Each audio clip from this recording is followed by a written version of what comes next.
The streak is over. The longest winless drought in Jeff Gordon's career has ended after 66 races. A four-time champ, shut out for almost 2 seasons, but with 9 laps to go, Jeff said get out of the way, took the lead, and never looked back. That makes 83 career wins for this champion. You have to go all the way back to April of 2009 to find the last one at Texas. And if you want to see a happy race car driver, stay with us here on NASCAR Victory Lane, fueled by Sunoco. Welcome everyone to the Phoenix International Raceway.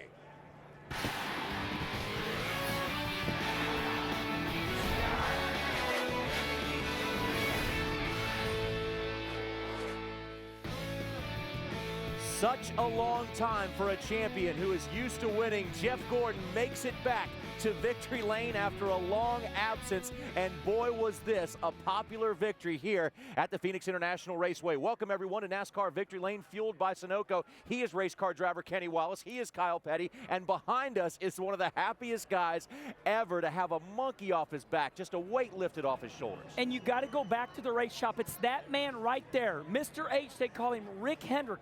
Rick Hendrick in the wintertime said, guys, we're going to make massive crew chief changes. New crew chief Alan Gustafson gets that man right there, Jeff Gordon, in victory lane, only 2 races into the season. It's hard to believe you make a change like that and it pays off this quick. Here's what's cool about this victory at this racetrack and what has happened over the last 4 times here at this track. The winner has snapped a huge long winless streak. The last time we raced here, it was Carl Edwards, snapped a long winless streak. The time before that, Ryan Newman, his longest winless streak. And then when you go to the race before that, it was crew chief Alan Gustafson who got Mark Martin back to winner's circle after a long absence. I think this racetrack is historical. It brings back these drivers' short track driving roots. Here he comes. As you see 4-time champion Jeff Gordon get out. You go back to Alan Wicki. He won his very first Cup race here. New sponsor and all for Jeff Gordon. That's an awesome job today.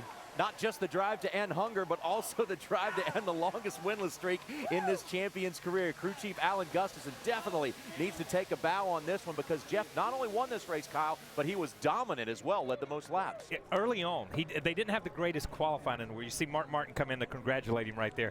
And there's Rick, you know, and everything. But he didn't have a great qualifying effort. And he said, but we felt like our car was pretty good to race. This is a tough place to pass on. And early on, he showed that he was going to be able to cut his way through the pack. With 9 laps to go, he was chasing down Kyle Busch, who was going for another one of those historic weekend sweeps. But Jeff Gordon was not to be denied today. He had a very, very strong race car. Little bit of bump there, Kenny. Classic short track battle. Yeah, that was Jeff Gordon wanting to win. Drove in a little deep, got a little bit loose, but hey, that's the way you can do it when you're fighting for the win. And Kyle, this was a classic short track shootout in the Old West between 2 of the best. And it amazes me. We come to this racetrack, and you think it's a mile racetrack, but it races like a short track. We talked about it all day long, about it being a driver's track.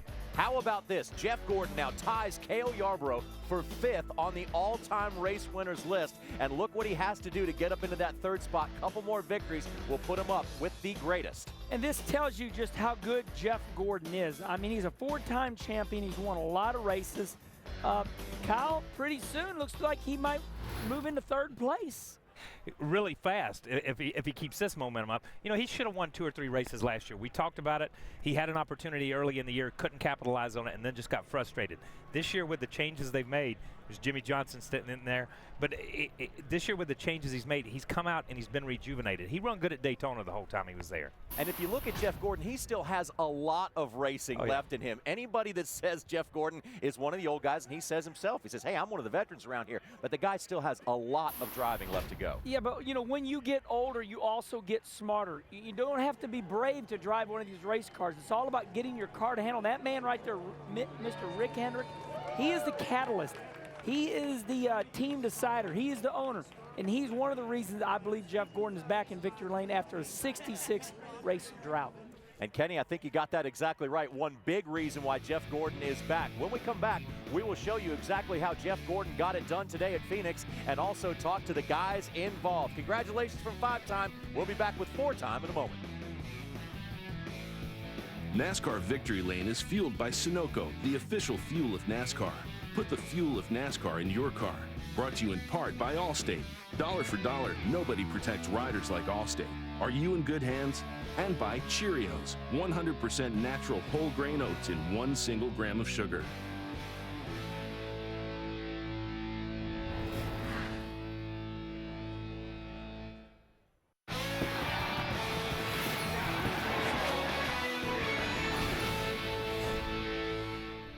Welcome back, everyone, to NASCAR Victory Lane on Speed, fueled by Sunoco. The drought is over. Jeff Gordon is back in Victory Lane after a 66-race absence, and that is a long time for a 4-time champion. Now, race number 2 of the season brought us out to Phoenix a little bit earlier than we're used to. The second race of the season usually has been in California over the past couple of years, but it's brought us to Phoenix this time for the Subway Fresh Fit 500 from Avondale, Arizona. Carl Edwards, last winner at this racetrack, had the pole position with record-setting speed, and he was joined on the front row by Kurt Busch. And right away, Kenny, it looked like we're going to have a dogfight here. Well, when you have Kurt Busch lined up on the outside of you, you're hardly going to get a start. Those Busch boys, they really are good on new tires.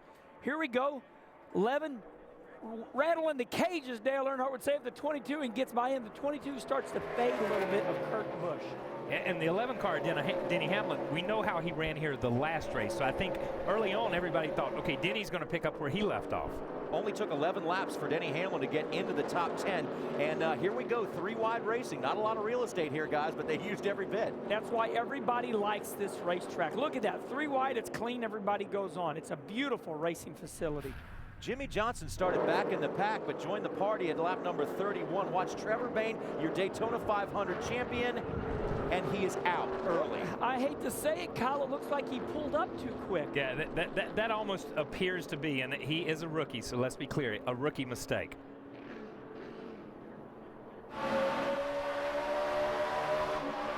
Now, boy, you heard how hard a hit it was. Yes, this could have been a spotter saying clear, and he wasn't clear. But see that seat right there? It's hard to see next to you, but you got to have your mirrors adjusted right. Just a mistake, and what a bummer, and here's the big one. Caution number 4 for your pole sitter, number 99, Carl Edwards, gets bumped around a little bit, and we see a lot of cars getting taken out in this one, namely Kevin Harvick. But you know what? Don't count Kevin Harvick out anytime soon. He would battle his way back. No, but you got to count Carl Edwards out, Kyle. Man, look at his crew chief. Yeah, he hit that ripple strip and drove across it right up under the oil pan. You see, here he is, and the 18 car turns left, and it's like the 18 car, like Kyle did not know where he was, but you see, he straddles that ripple strip. That thing sets up about 10 or 12 inches high. That thing gets up in the air, it starts tearing stuff off, and then you saw the accident happen for those guys trying to avoid him. And it was huge for Jeff Gordon to avoid that one. This one is yellow flag number 5, a big wreck taking place on the backstretch. Brian Vickers gets sideways, Jamie McMurray is involved, and Clint Boyer ends up going to the garage. 13 cars in all involved. No, race fans, this is not the big one at Daytona or Talladega. You're looking at your screen. That is the back straightaway here at Phoenix. Okay, Brian Vickers has a left rear flat. He cannot control his car, and it's just total chaos, Kyle. Yeah, but Brian and somebody had gotten together, and honestly, I was getting something to eat at this point in time. They got together, and this accident happened with guys trying to avoid the spin in 83. Great job of getting through that. Checking up, come on, low. Watch me, both sides, come on. Go low, good job.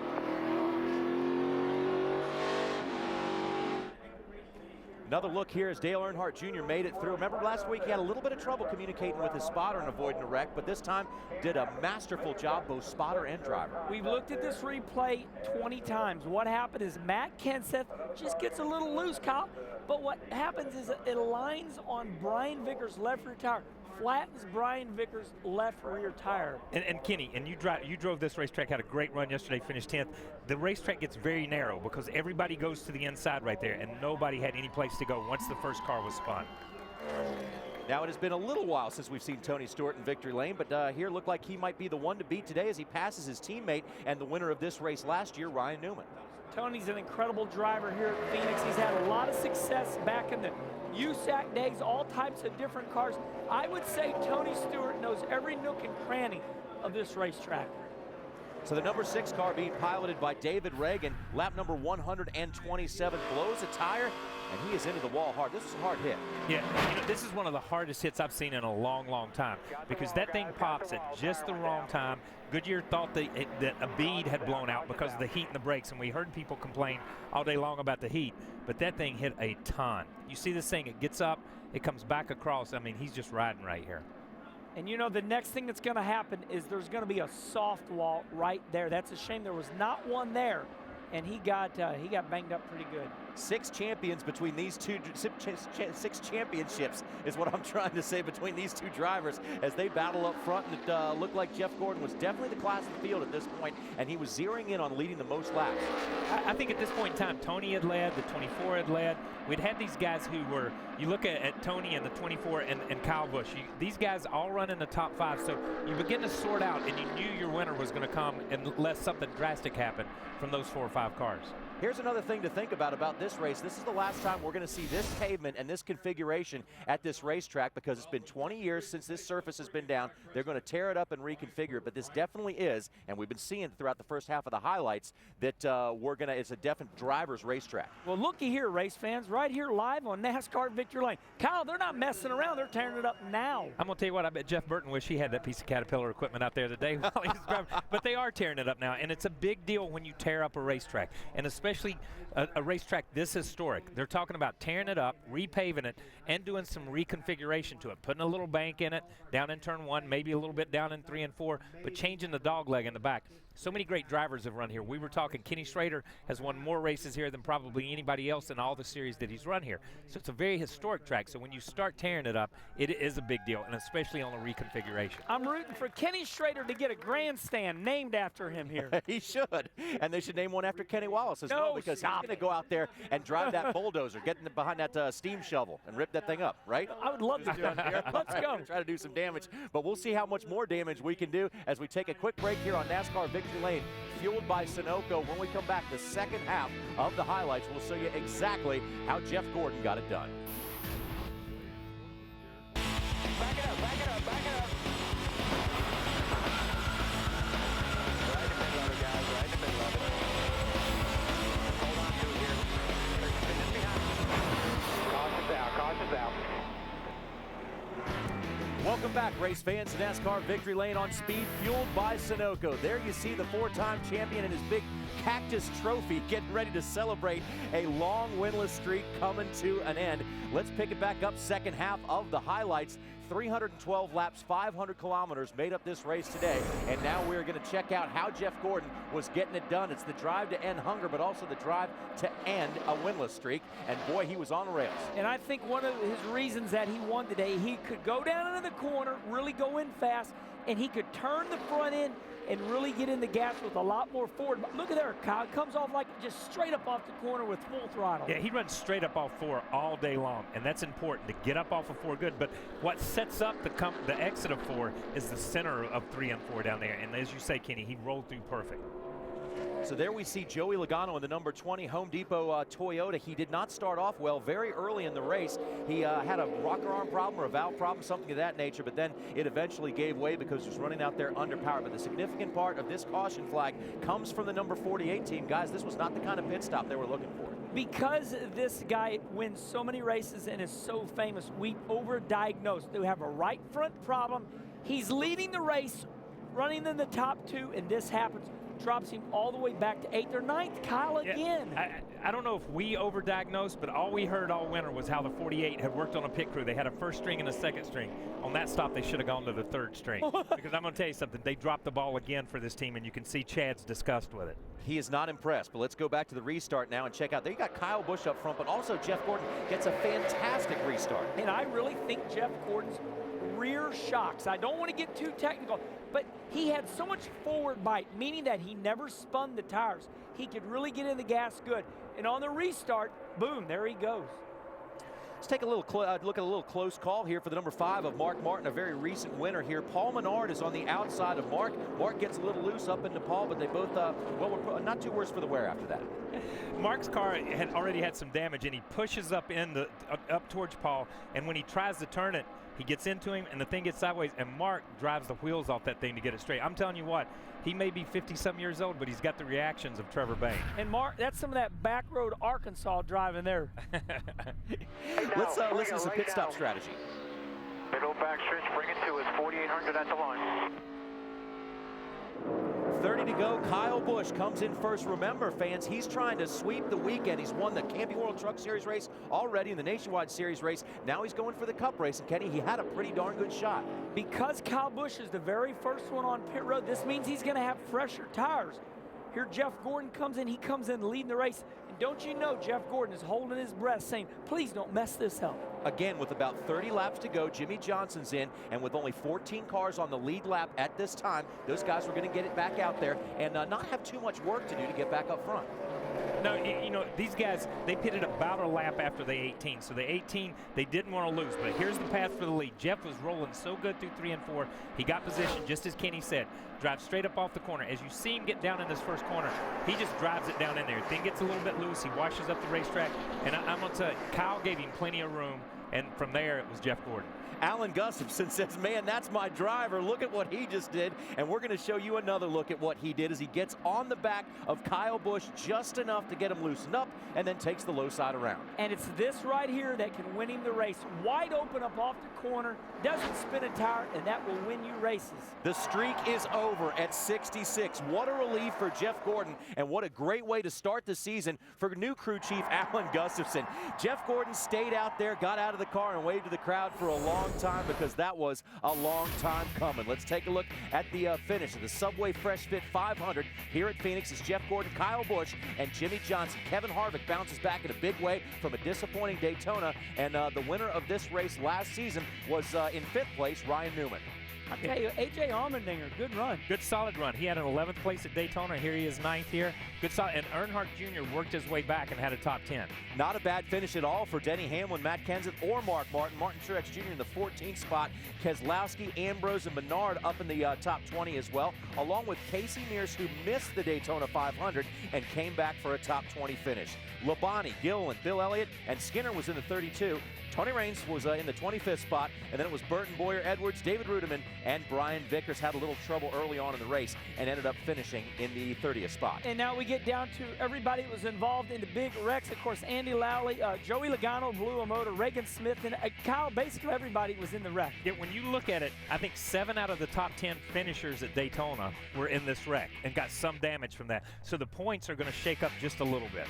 What a humbling sport this is. Daytona 500 winner 1 week, 40th place the 2nd week for Trevor Bayne, but nonetheless, I'm sure he is still smiling from ear to ear. Let's take a look at the points as they get a little bit more clear here, because Jeff Gordon's the first guy to win this year in NASCAR any of the top 3 series and actually get driver's points for the win, which is pretty cool about the new scoring system and the new rules. Kurt Busch is now just 3 points back. You guys want to know the last time at a point in the season that two members of the same family were going 1 and 2 in points?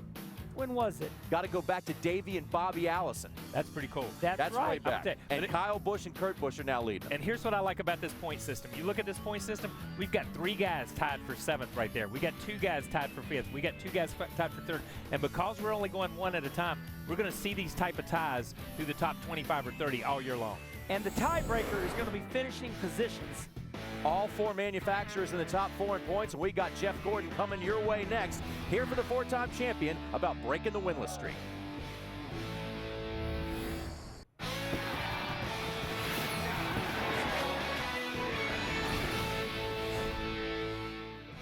Welcome back, everyone, to NASCAR Victory Lane on Speed, fueled by Sunoco. You got to go all the way back to Texas in April 2009, 66 races to find the last time that this number 24 car was being rolled out as a winner. But after 312 hard laps, leading the most, Jeff Gordon takes the checkered flag. And Jeff, welcome back to Victory Lane. Woo! Yay! A Thank great you. feeling. Oh my gosh, it's an amazing feeling. It feels so good.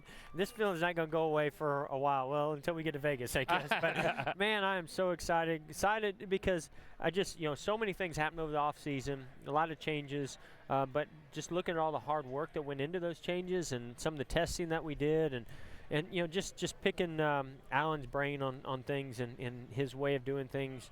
Gosh, I'm just so excited to have a race car like that, and so many different emotions throughout the day. I mean, we started midfield, and I could tell the car was good, but some things happened around me. We got shoved up in the wall, and I thought our day was done. And I knew we had a good car, and I was like, man, I can't believe.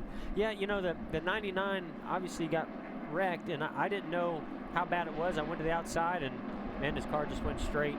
Luckily, I got it slowed down decent, but it hit pretty hard. Yeah, it did. But it hit square, and because I thought we were done, and when they told me, well, we got the fenders pulled out, I think you're going to be fine. I was like, yeah, right. They tell you. Oh yeah. And then we took off, and the thing was really good.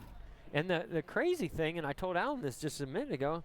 So we came in, we got repairs, we got 4 tires, we're in the back, and then they wreck again, and then everybody came down pit road, and Alan's like, stay out. And we were like 4th. I'm like, That was your day. how did that happen?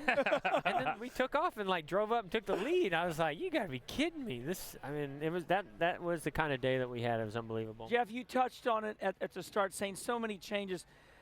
I kind of feel that Rick Hendrick, your car owner, had a lot to do with this. He's the one that said, okay, I'm going to get Jeff a new crew chief. He's a 4-time champion. And boom, the second race of the year, it pays off. Your car had so much forward bite, you didn't spin a tire off the corner all day. Yeah, it did. You're right. It had great forward bite, and that's where we were really fast. And it's been a while since I've felt the car that could do that. And actually, the last time I won here when we were racing with Stewart, that was when we had a car like that. And so, it was just amazing to feel it. Rick Hendrick makes a lot of different decisions and calls, and people don't look at Rick a lot of times as being that racer, but he is, and he understands people, and he loves the sport. He loves his organization, and I think he really saw some lateral moves that could help the whole organization. And I think if you look at, I think Junior was 10th, and yay, with us with the win, and the 48 still up there. And I'm not sure what happened with the 5, but they were good at times. So I think it was obviously I think it's a great move. But it's fun seeing the spark back. Yeah, talking about the spark, you got out of the car, you spent more time out there than I think I've ever seen you spend celebrating a victory lane, or celebrating your victory. It's been 60-some-odd races. Explain to us, you were this close last year at this very racetrack. How sweet is it to be back here at this racetrack after last year? After that, explain to people what that emotion is to go that long when you're a champion like that. I got to tell you, I know we've won a lot of races over the years, but there's so many expectations when you win that many races, and when you haven't won in the last 2 years like we have, you just don't know when that next one is going to happen or if it's going to happen. So I tell you, with when I passed Kyle and we started pulling away, I was just like, please, everything, no cautions. No caution. And those were the kinds of things that happened to us the last couple of years. Even when we had ourselves in position to win, it was either I made a mistake on a restart or we'd have a caution come out like at Martinsville. Oh. And it just wasn't our time, and today was our time. And you got to work hard, but you got to have some things go your way. And we did. And it just felt amazing. And, I stink at burnout, so I did what I could. I think I broke the engine because I couldn't get to start, so finally I just decided to get out of the car. But when I got out of the car and saw the reaction of the crowd, that right there sealed it for me of how cool it is to race in this series and to win races. To see them standing up, cheering, it was just the coolest feeling, and man, I'm going to remember this win for a long, long time. Good for you. You're Good, man. happy. And you should, Jeff. Yes. Congratulations. Jeff, Thank can you, you sign our guys. Sunoco checkered flag Absolutely. for us? Congratulations on a great team win, and we hope to see you back here a lot. Well, we have race cars like we did today, and a race team like that, we will. Thank you. 83 wins ties Jeff with Cale Yarborough on the all-time list, and each week here on NASCAR Victory Lane, fueled by Sunoco, one lucky fan will receive the Sunoco checkered flag autographed by the winner of the race. Enter online at Speed NASCARspeed.com, keyword Sunoco, to win the flag that Jeff Gordon just signed. NASCAR Victory Lane is fueled by Sunoco, and Alan Gustafson's coming up next. Welcome back to the desert, everyone, and NASCAR Victory Lane on speed, fueled by Sunoco. Only a handful of crew chiefs can say they won with driver Jeff Gordon. Now you can add Alan Gustafson's name along with Steve Letarte, Robbie Loomis, Brian Weitzel, and Ray Evernham. Now you can also put a pretty impressive list together of drivers who have won with Alan Gustafson, who joins us now. Alan, that's Jeff Gordon, Kyle Busch, Mark Martin. And two things about Mark Martin and Jeff Gordon, or one thing about those guys, is you ended long winless streaks for those drivers at this track. Right at this track. Nicely done. We won with Kyle here too. I've won with all three of them here, so this is a special place. They're going to tear it up on me, you know. It's like the one time you get a track, they should at least let you get a hunk. They're tearing it up on me, man. It's like this place is working. Let's leave it alone. But Alan, this has to be a great feeling for you after the big swap. It was actually more like a driver swap than a crew chief swap that everybody was calling it. But you got paired up with a guy who had extreme driving talent. I'm sure you thought to yourself, okay, here's the good news. My driver's Jeff Gordon. Here's the bad news. My driver's Jeff Gordon. Yeah, no, you're right. I mean, obviously Jeff's, in my opinion, one of the best, if not the best, has ever driven these cars, and he's got a lot of fans who support him, and there's a lot of expectations that are high. But I told my wife, we were sitting down talking about it when it happened. I said, this is what I've worked for. This is what I've worked my whole life for, is a good opportunity with a driver like Jeff Gordon, and I've embraced it. I love it. He's a great guy, and we just went to work. You know, real proud of all the guys in the shop and doing the work to get this done. We talk about, you know, and everybody talks about the Hendrick organization and how much information sharing there was. And with the crew chief swap, to continue that, was it difficult, or were you already knew Jeff, you were already in conversation, so does that make that transition easier? I think it does. You know, I've known him for 12 years that I've worked here, so I've been around him. I've read his notes. I told him there's two things I read: Jeff Gordon notes and Lightning McQueen books to my little 4-year-old kid. So that's great. That's about it. But I've read all of his stuff for year after year after year, so I knew him. I know his tendencies. That does help, but I've learned, even in 2 races, there's still a lot of stuff that you've got to work through. There's a lot of things that we haven't done together, and you got to get used to each other, and you kind of build that rapport. And ultimately, I think it cost us at Daytona a little bit because we were in the back, we got shuffled back, and I would have normally said, hey man, just ride, and I didn't do that because I wasn't used to that relationship, and I didn't give him the information he needed. So you know, you learn little things like that. Alan, your job is to run that team and make that car handle to the best of your ability. Today, your car did something that no other car did.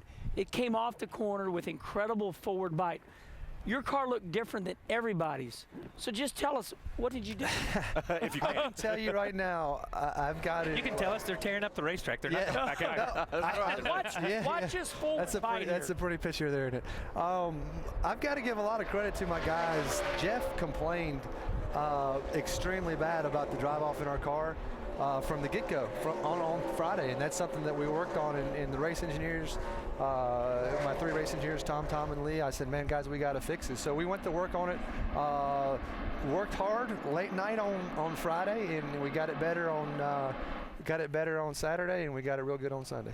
Hey, Alan, help us here, if you will, with our Hamburger Helper, most helpful pit crew segment of the show. And your pit crew was certainly helpful after this little incident on the racetrack as Carl Edwards got up into Jeff with nowhere to go. But still, this car was pretty much bulletproof, came in and had minimal damage. Yeah, that was a freak deal, and you know, we go to fix it. I can't see it, obviously. I've got to communicate with the guys, and they said, man, it's good. It hit square enough where it didn't hurt too much. They did a great job getting the right front fender out. They got a great job getting the right rear quarter panel out. And, you know, we weren't sure after that. And the steering wheel was straight, and we said, okay, let's see what we got. But it didn't hurt it at all, so it's good news. Yeah, obviously it didn't. Yeah, it might be better. Maybe it helped it out a little bit. Alan, want to say congratulations once again on a great team effort and a great start to the season for you guys. Thanks, guys. It's great. I got to thank all our supporters, everybody at the shop, all the guys at the 524 shop.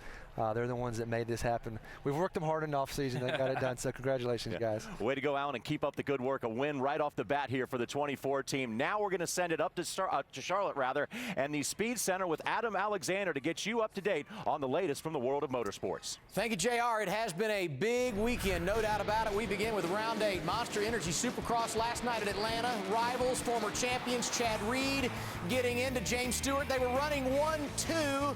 They go down. Ryan Villapoto takes the lead. He gets his 3rd win of the year. We hear from James Stewart on Wind Tunnel coming up next. Phillip Island, Australia, World Superbike 2011, the opening races. Race number 1, Carlos Checa unchallenged from the Super Pole. He would win race number 2 as well for the sweep. And what about the World of Outlaws? Last night in Texas, scary flip on lap 20 for Joey Saldana. He would be okay. Last lap, Jason Meyer spins out. Disappointing finish for him, not for Sammy Swindell, who wins again. Steve Kinzer won the other event this weekend in Mississippi. That's it from Speed Center. After a break, we are going right back out to Phoenix and more NASCAR Victory Lane. Wednesday on an all-new Car Warriors episode, the All-Stars take on a team of lowrider specialists, but lack of sleep brings the All-Stars to the brink of disaster. This is one episode you can't miss. Car Warriors Wednesday at 9 Eastern time. Love that on show. Speed. It's awesome because they're a lot like us. Lack of sleep makes us like fight with each other. Car Wars is so intense. I mean, I'm just riveted to the screen. I'm like, my God, look at these guys going at it. It's like being locked in a room with Kenny Wallace for 72 hours. And it's a good thing. Love it. You go nuts. Kyle Busch had another chance at history. He's the only driver ever to sweep all 3 of NASCAR's 3 top series in one weekend. He did it last year at Bristol, winning the Camping World Truck Series Nationwide and Sprint Cup races. After dominating the first 2 of the weekend, he had a shot at winning this one and came up just 1 position short. Let's go to Bob Dillner. Kyle Busch is somebody that definitely doesn't like to finish second. Heard you come on the radio and said, "I'm sorry, guys." Why were you apologizing? Well, I mean, the first part of the race, we just got behind, and we were getting bounced around like a ping pong ball, and I got messed up and got crossed up there and hit Carl and ruined his day completely. So I hate that happened, especially after the way we raced each other yesterday. But, you know, with that aside, the guys gave me a great Combos Camry today. It just come up a little bit short. You know, we kept trying to make adjustments to it to get it better, and we just couldn't get it quite the way that I needed it to keep up to 24 to hold him behind me.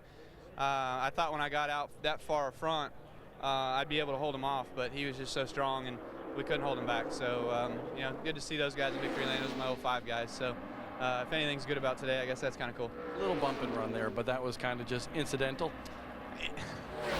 He hadn't won in a couple of years, so I'll give him that.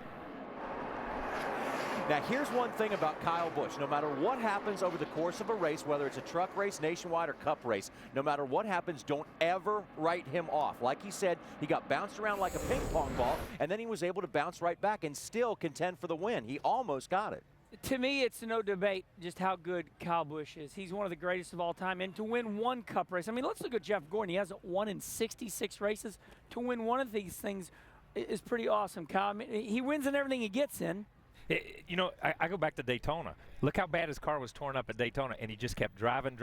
Like he said, I got bounced off things. I was into people. I got into Carl. You know, that was a nice statement for me to hear him say, you know, I got in trouble. I messed up Carl's day. I apologize for that. You know, but he doesn't like to run second. We saw him interviewed after the nationwide race and after the truck race, and that's Kyle Busch, and that's who Kyle Busch wants to be. Today he was a little subdued. And let me remind everybody, Kyle Busch is only 26 years old with, what, 18 cup wins? I mean, he's going to win a lot of races.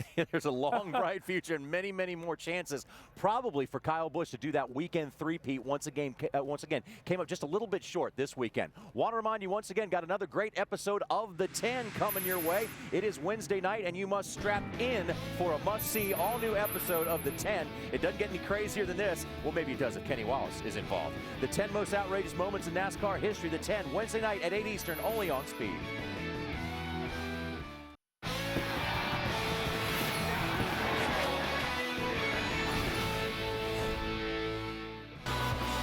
Right to the back bumper, trying to rattle Kyle Busch. Well, it'll get you a little bit loose and allow you to do that right there. Get a little run, and he's gone. Jeff Gordon wins at Phoenix.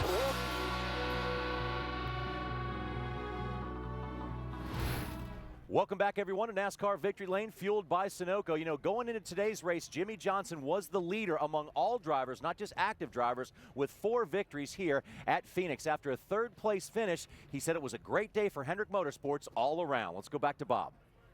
Jimmy Johnson strong late in the race. Why didn't we see you up front there battling with your teammate late in that race, Jimmy? Well, I mean, we had a great day today. I'd say for Hendrick Motorsports as a whole, When we unloaded, we were learning some new stuff and just didn't have it where we needed it. And to look at where all 4 cars were in Friday's practice to where we finished in the runs that we had today says a lot. So I feel very good about the tracks coming and races in front of us. But at the end, I had a little trouble getting through on Tony, and I wasn't as good as Jeff in the 18 on new tires. He's a little too loose, and those guys, got out there and checked out, and I was just kind of there riding in 3rd, 4th, racing with the 14 and 29. But great day for the Cobalt Tools Impala, and we needed to leave here with some points. The way this new point structure is, we didn't want to have another bad day, and I was in the eye of the storm, all those big wrecks on the backstretch. I was right in the middle of it, just very lucky to not get caught up in it. A good run here today, and you had a good race car. Track position very key here. How much that one slow pit stop hurt you? It wasn't good. We kind of got back to where we were. I don't think it really affected the end result all that much. I wish that we had a shot at racing with those guys for the win. But our car, we could pass all day long. It stayed turning really strong all day long, and I was in the back a lot and had to work my way forward, and didn't pass cars with ease, but was able to get it done, and just proud of the effort all day. Jimmie Johnson with a big rebound after Daytona.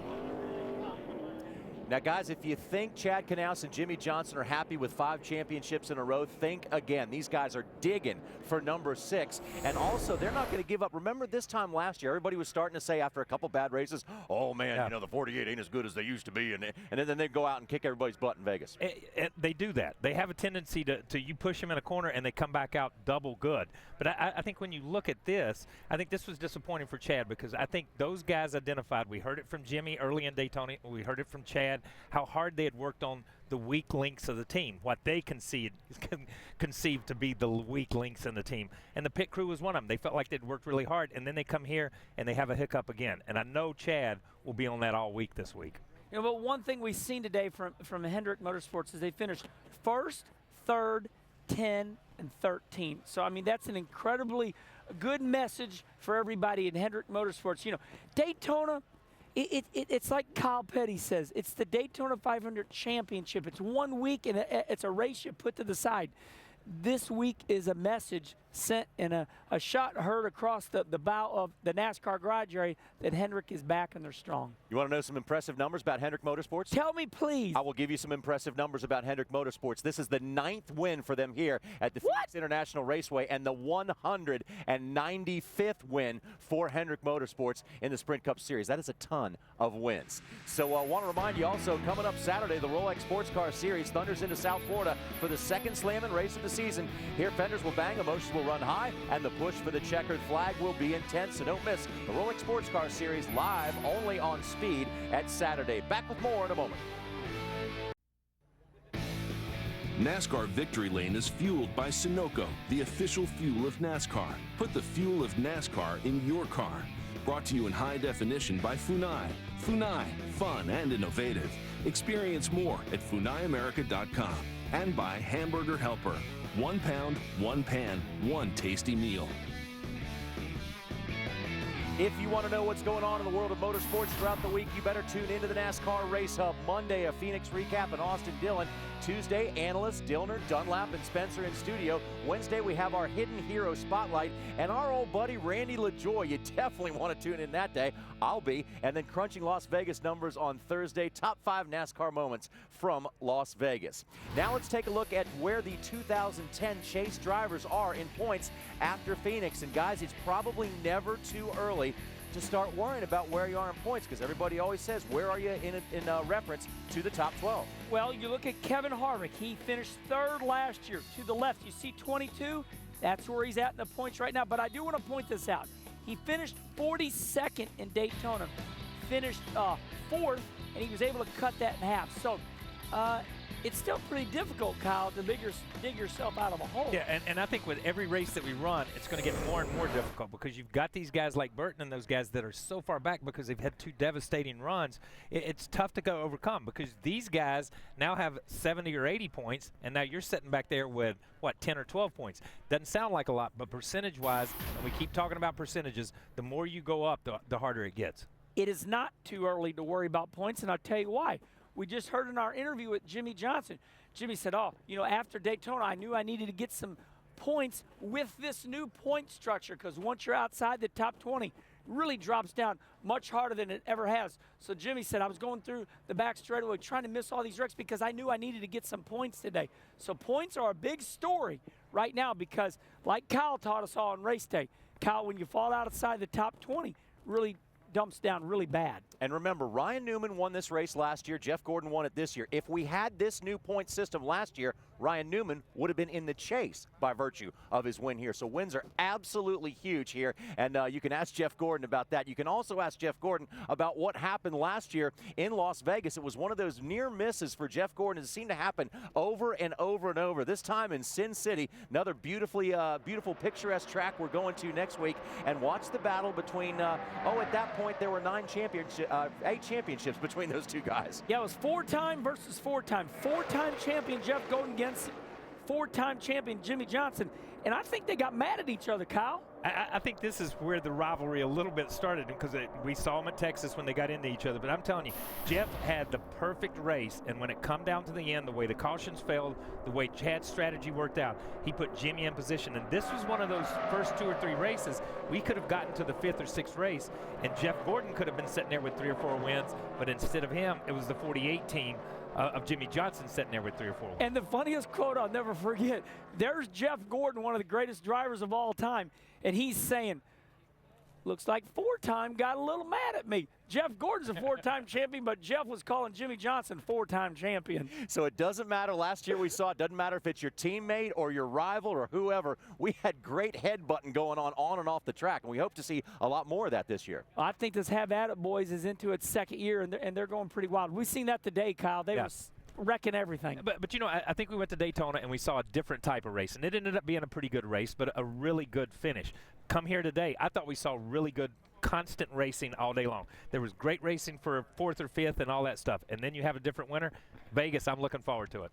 And we expect nothing less than that when it comes to going to Vegas next week. We are fired up about that, and we got you covered all weekend long on Speed. They'll put you in the middle of the action from Las Vegas. Tune in as Kyle Busch, Jimmy Johnson, and Carl Edwards tighten their belts and hit the track for Sprint Cup practice and qualifying. Coverage from Las Vegas begins Friday at noon, live on Speed. Congratulations to Jeff Gordon. Be sure to tune into the Hub. We'll see you later.